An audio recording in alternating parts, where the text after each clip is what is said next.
spirit of old Sir John A. there. 8:21, wishing you a great morning. Welcome back. Our good buddy Matt Lee joins us once again talking about real estate concerns, and I always learn so much. For instance, I had no idea salt can get into our water supply, specifically for people with wells. Yeah, so we're dealing with sodium. We've talked about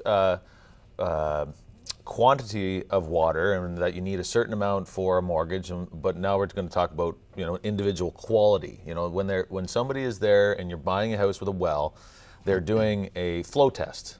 They're going to make sure that you have enough water to run the house on a normal household use. Tap use, washing and drying, showers, yeah. At the same time, they're doing a shake test for different things. They're going to test for rust, or iron, sulfur, and sodium being a big one, because it is something that is in the Kingston area and that you have to make sure that you test for it, because it can cause corrosion to pipes.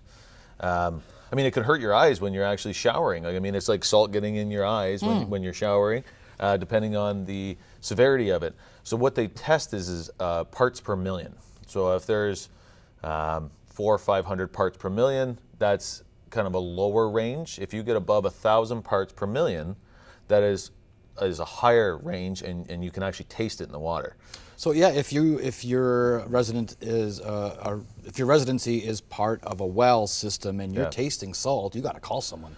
Yeah, so there's professional pumps. There's a gentleman that I use on a regular basis, and when we go out and test something, we talk about a system that if you do get above 800-900 parts per million, the system costs $18,000 to $20,000 to put in to get that salt out of the water. That is the charge for the system, but when you look at it, a normal well, I think you need for a mortgage is 3 to 4 gallons per minute. But the issue you run into with this type of system is that for every 2 gallons of water, for every 1 gallon of water, good water, you get to go through the house, this system has to throw 2 gallons of bad water away. So therefore, now all of a sudden you've taken what is a normal household rate and you've tripled it to try to get this system to work. Wow. So now if you have sodium, you need a higher flow rate in the well for it to work properly to make the house work the way you want it. Well, sodium increases the speed of rust, of course, and so that'll affect the pipes. We got some pictures you can talk us through here. The first one's a bit of a graphic.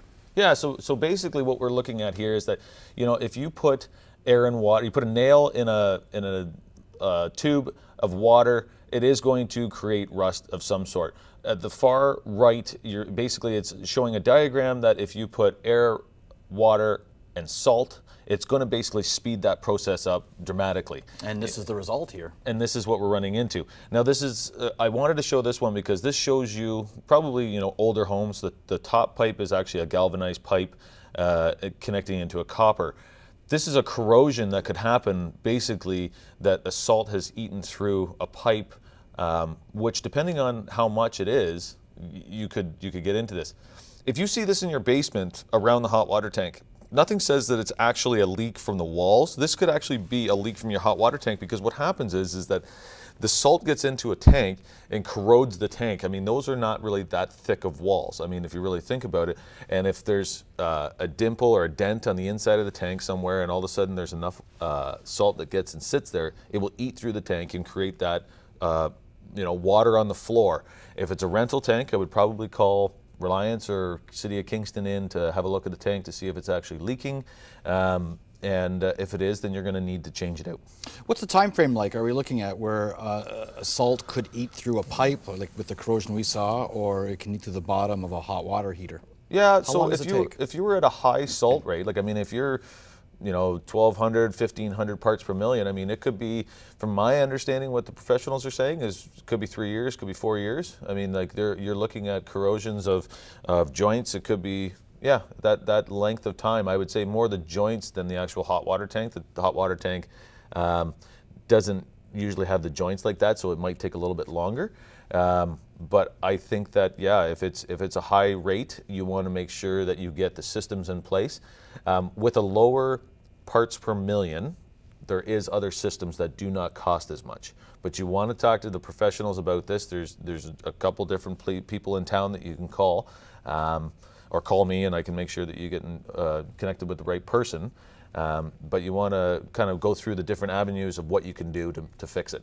In terms of geography, is our area susceptible to more of this? Well, we run into it. We run into, I think the limestone is, we're running into a few different things with the veins that we have in the area. We run into certain areas that need holding tanks for water because they need a trickle system. Maybe we've only got a gallon per minute instead of the 3 or 4. I mean, then it trickles into a holding tank that holds the water for you, like a cistern. Or we run into sulfur, or we run into salt, or we can run in not as much iron, but those are the 2 big ones. We thank you so much, Matt. Yeah, no problem. And like Matt says, if you have any questions, here's how to get a hold of them. Real Estate Tips, brought to you by Matt Lee of Royal LePage.